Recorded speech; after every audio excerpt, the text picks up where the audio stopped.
పిత పుత్ర పవిత్ర ఆత్మనామమున ఆమేన్. ప్రియ స్నేహితులారా, మీ అందరికీ దేవుని యొక్క ఆశీస్సులను తెలియజేస్తూ ఇప్పటి వరకు లూకా సువార్తను ధ్యానించడం జరిగింది. ఈనాటి నుంచి యోహాను గారి సువార్తను చదివి ధ్యానించుదాం.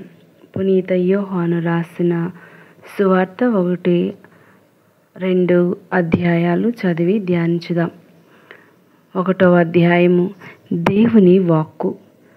ఆదిలో వాక్కు ఉండెను, ఆ వాక్కు దేవుని యొద్ద ఉండెను, ఆ వాక్కు దేవుడై ఉండెను. ఆయన ఆది నుండి దేవుని యొద్ద ఉండెను. ఆయన మూలమున దేవుడు సమస్తమును సృజించెను. ఆయన లేకుండా సృష్టిలో ఏదియూ చేయబడలేదు. ఆయన యందు జీవము ఉండెను, ఆ జీవము మానవులకు వెలుగాయెను. ఆ వెలుగు చీకటిలో ప్రకాశించుచున్నది, చీకటి దానిని గ్రహించలేదు. దేవుడు ఒక మనిషిని పంపెను, అతని పేరు యోహాను. తన మూలమున అందరూ విశ్వసించుటకు అతడు ఆ వెలుగునకు సాక్ష్యమియ్యవచ్చెను. అతడు ఆ వెలుగును సాక్ష్యమియ్యవచ్చునే కానీ అతడు మాత్రం ఆ వెలుగు కాదు. అది నిజమైన వెలుగు. ఆ వెలుగు లోకమునకు వచ్చి ప్రతి మానవునకు వెలుతురును ఇచ్చుచున్నది. ఆయన ఈ లోకమున ఉండెను, ఆయన మూలమున ఈ లోకము సృజింపబడెను.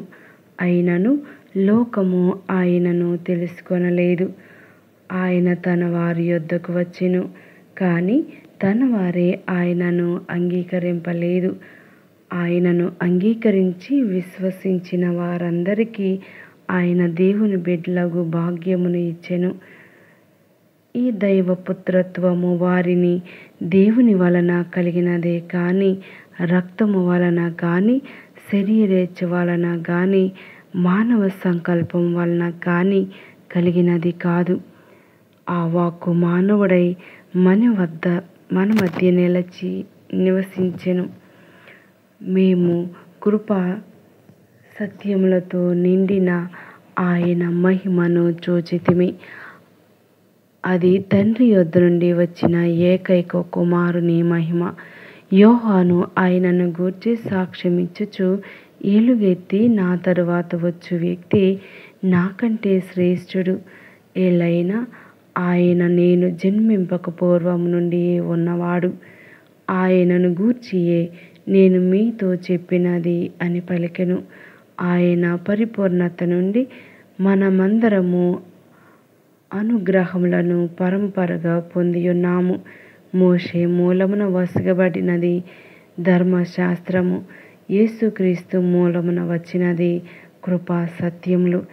ఎవరును ఎన్నడూను దేవుని చూడలేదు, కానీ తండ్రి వక్షస్థలమున ఉన్న జనితైక దేవుడే ఆయనను ఎరుకపరచెను. స్నాపకుడగు యోహాను సందేశం.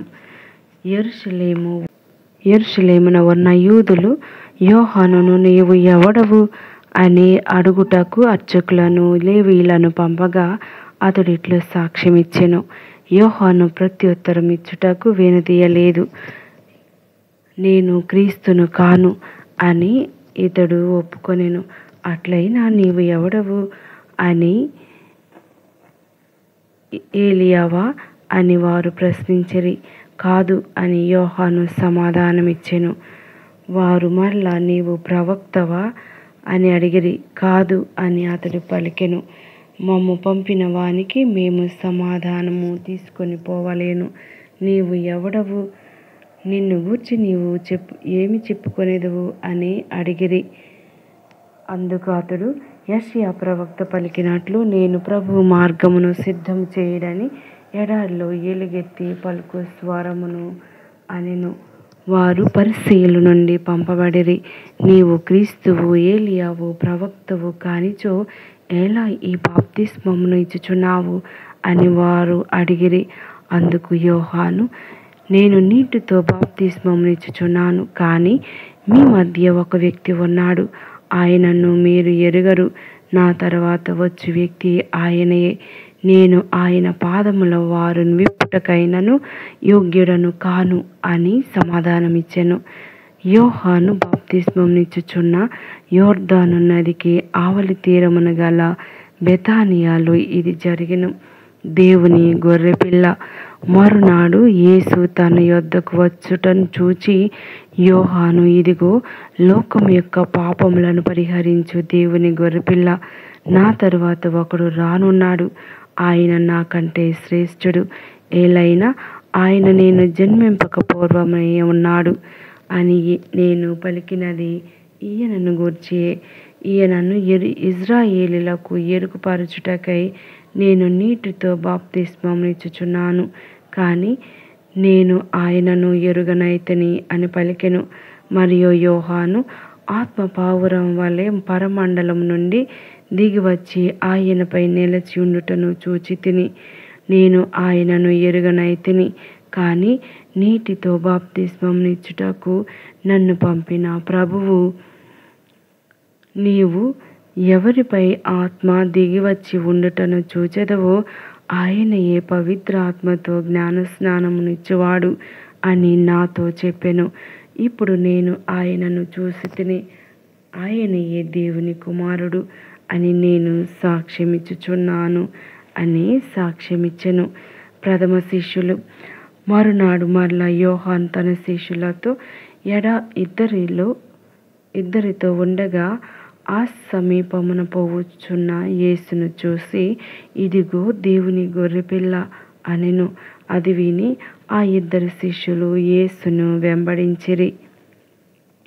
యేసు వెనుకకు తిరిగి వారు తన వెంట వచ్చుటను చూసి, మీకు ఏమి కావలేను అని అడిగెను. బోధకుడా, నీవు ఎక్కడ నివసించుచున్నావు అని వారు అడిగిరి. వచ్చి చూడుడు అని యేసు సమాధానమిచ్చెను. వారు వెళ్ళి ఆయన నివాస స్థలమును చూసి ఆనాడు ఆయనతో గడిపిరి. అది ఇంచుమించు సాయంకాలం 4 గంటల వేళ. యోహాను చెప్పినది విని యేసును వెంబడించిన ఆ ఇద్దరిలో ఒకడు సీమోను పేతురు సహోదరుడుగు ఆంద్రెయ. అతడు వెంటనే తన సహోదరుని సీమోన్ను కలుసుకొని, మేము మెస్సియాను కనుగొంటిమి అని చెప్పిరి. మెస్సియా అనగా క్రీస్తు అని అర్థము.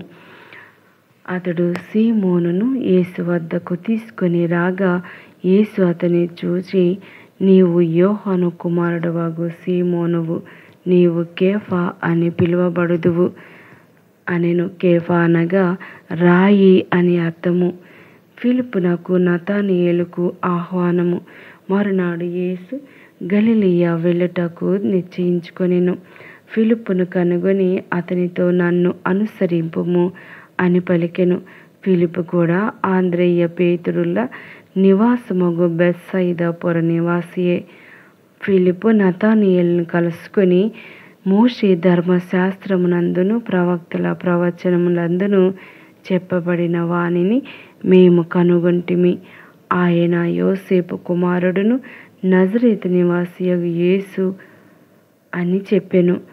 నజరేతు నుండి మంచి ఏదైనా రాగలదా అని నతానియేలు అడగగా, వచ్చి చూడుము అని ఫిలిప్పు పలికెను. నతానియేలు తన యొద్దకు వచ్చుటను చూచి అతనిని గూర్చి, యేసు, ఇదిగో కపటం లేని నిజమైన ఇజ్రాయేలీయుడు అని చెప్పెను. మీరు నన్ను ఎట్లు ఎరుగుదురు అని నతానియేలు అడగగా, యేసు ఫిలిప్పు నిన్ను పిలువక పూర్వమే నీవు అంజూరపు చెట్టు క్రింద ఉండుటను నేను చూచి తిని అని సమాధానమిచ్చెను. బోధకుడా, నీవు దేవుని కుమారుడవు, ఇజ్రాయేలు రాజువు అని నతానియేలు పలికెను. నిన్ను అంజూరపు చెట్టు కింద చూచి తిని అని చెప్పినందువలన నన్ను విశ్వసించుచున్నావా? ఇంతకంటేను గొప్ప కార్యములను నీవు చూడగలవు అని యేసు చెప్పెను. ఇంకను మీరు పరమండలము తెరవబడుటయు దేవుని దూతలు మనుష్య కుమారునిపై ఆరోహణ అవరోహణములు చేయుటను చూచెదరు అని మీతో నిశ్చయముగా చెప్పుచున్నాను అని పలికెను. యోహాను సువార్త 2వ అధ్యాయం.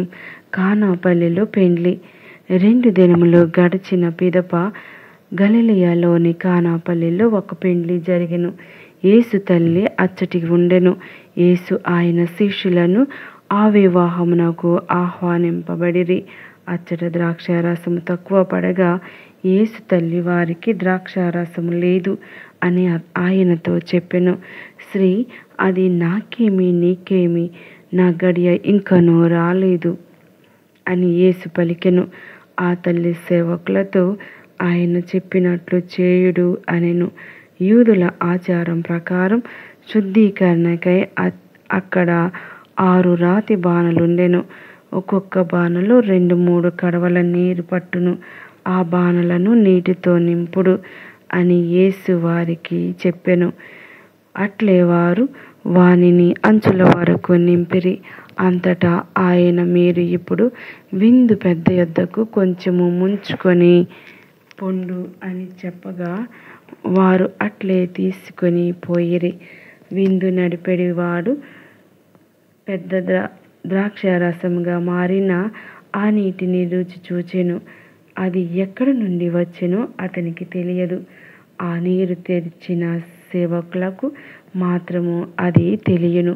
కనుక అతడు పెండ్లి కుమారుని పిలిచి, ఎవడైనను మొదట శ్రేష్టమైన ద్రాక్షారసమును ఇచ్చును, అందరూ మత్తుగా తాగి నా పిమ్మట తక్కువ రకపు ద్రాక్షారసమును ఇచ్చును. కానీ నీవు శ్రేష్టమైన ద్రాక్షారసమును ఇప్పటి వరకు ఉంచితివి అని పలికెను. ఈ విధంగా యేసు గలిలయలోని కానా అను పల్లెలో తన మొదటి అద్భుతమును చేసి తన మహిమను ప్రదర్శించెను. శిష్యులు ఆయనను విశ్వసించిరి. ఆ పిమ్మట యేసు, తన తల్లి, సోదరులు, శిష్యులు కపెర్నౌముకు వెళ్ళి అక్కడ కొన్ని దినములు ఉండిరి. యెరూషలేము దేవాలయము బేరగాళ్ల పలాయనం. యూదుల పాస్కా పండుగ సమీపించుటచే యేసు యెరూషలేమునకు వెళ్ళెను. దేవాలయంలో ఎడ్లను, గొర్రెలను, పావురములను అమ్మువారిని, డబ్బులు మార్చుకుని వారిని ఆయన చూసెను. ఆయన తాళ్లతో కొరడా పేని గొర్రెలను, ఎడ్లను అన్నిటినీ ఆలయము వెలుపలకు తోలెను. డబ్బులు మార్చువారి నాణెములను చిమ్మివేసి బల్లలను పడద్రోసెను. పావురములను అమ్మువారితో, వీనిని ఇక్కడ నుండి తీసుకొని పొండు, నా తండ్రి ఆలయమును వ్యాపార స్థలముగా చేయవలదు అని చెప్పెను. నీ ఆలయమునందు నాకు గల ఆసక్తి నన్ను దహించును అని లేఖనమునందలి వాక్యము శిష్యులకు అప్పుడు తలపునకు వచ్చెను. యూదులు ఆయనతో, నీవు ఈ కార్యములు చేయుటకు అధికారము గలదని మాకు ఎట్టి గుర్తును చూపెదవు అని ప్రశ్నించిరి. అందుకు యేసు, ఈ ఆలయమును మీరు పడగొట్టుడు, నేను దీనిని 3 దినములలో తిరిగి నిర్మించెదను అని వారికి సమాధానమిచ్చెను. ఈ ఆలయ నిర్మాణమునకు 46 సంవత్సరములు పట్టినది. నీవు దీన్ని 3 దినములలో పూర్తి చేయగలవా అని యూదులు తిరుగు ప్రశ్న వేసిరి. కానీ వాస్తవముగా ఆయన పలికినది తన శరీరము అను ఆలయమును గూర్చియే. ఆయన మృతులలో నుండి లేచిన పిదప ఈ మాటలు శిష్యులు జ్ఞప్తికి తెచ్చుకొనిరి. వారు లేఖనమును, యేసు చెప్పిన మాటను విశ్వసించిరి. యెరూషలేములో పస్కా పండుగ సందర్భమున ఆయన చేసిన అద్భుత కార్యములను చూసిన అనేకులు ఆయన యందు విశ్వాసముంచిరి. కానీ యేసు వారిని అంతగా నమ్మలేదు. ఏలైనా వారందరి గూర్చి ఆయనకు తెలియను. ఆయన మనుషుని అంతరంగమును ఎరిగినవాడు కనుక మానవ స్వభావమును గూర్చి ఆయనకు ఎవ్వరునూ చెప్పనవసరం లేదు. యోహాను సువార్త 3వ అధ్యాయం. యేసు నికోదేము. పరిసయ్యులలో నికోదేము అను యూదులు అధికారి ఒకడు ఉండెను. అతడు ఒక రాత్రి యేసు వద్దకు వచ్చి, బోధకుడా, నీవు దేవుని యొద్ద నుండి వచ్చిన బోధకుడవని మేము ఎరుగుదుము. ఏలైనా దేవుని సహకారం లేని ఎడల నీవు చేయుచున్న అద్భుత కార్యములను ఎవడునూ చేయలేడు అని పలికెను. యేసు అందుకు అతనితో, మనుషుడు మరలా జన్మించిననే తప్ప దేవుని రాజ్యమును చూడజాలడని నేను నీతో నిశ్చయముగా చెప్పుచున్నాను అని పలికెను. అందుకు నికోదేము, వృద్ధుడైన మనుషుడు మరలా ఎట్లా జన్మించగలడు? అతడు తల్లి గర్భమున రెండవ పర్యాయము ప్రవేశించి జన్మింపగలడా అని మరలా ప్రశ్నించెను. అప్పుడు యేసు, ఒకడు నీటి వలన ఆత్మ వలన జన్మించిననే తప్ప దేవుని రాజ్యంలో ప్రవేశింపలేడని నీతో నిశ్చయముగా చెప్పుచున్నాను. శరీర మూలముగా జన్మించినది శరీరమును, ఆత్మ మూలముగా జన్మించినది ఆత్మయునయ్యున్నది. మీరు మరలా జన్మింపవలేనని నేను చెప్పినందున మీరు ఆశ్చర్యపడవలదు. గాలి మనకు ఇష్టమైనట్లు వీచును.